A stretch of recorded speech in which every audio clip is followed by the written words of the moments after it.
దేవాది దేవుని మనం ఒకసారి పరిశుద్ధ గ్రంథంలో నుంచి ఒక వాక్యమును చూసుకునేటట్టయితే ఎఫెసీయులకు రాసిన పత్రిక 2వ అధ్యాయము 1వ వచనం చదువుకుందాం.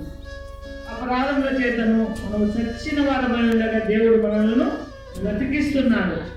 మనల్ని దేవుడు బ్రతికిస్తున్నాడు. ఒకసారి ఆ వచనమును చదువుకుందాం. దయచేసి ఎవరైనా సహాయం చేయగలిగిన వారైతే చదువు వినిపించాల్సిందిగా దేవుని పేట మనవి. మీ అపరాధముల చేతను పాపముల చేతను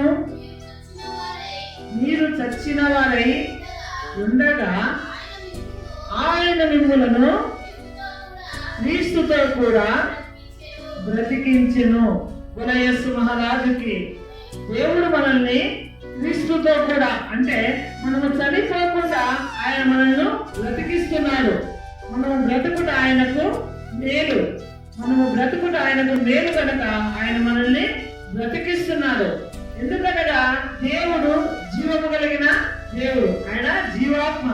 ఆయన జీవము కలిగిన దేవుడు కనుక మనల్ని కూడా బ్రతికిస్తున్నాడు. యేసు మహారాజుకి దేవునికి మహిమ కలుగును గాక. ఆమేన్.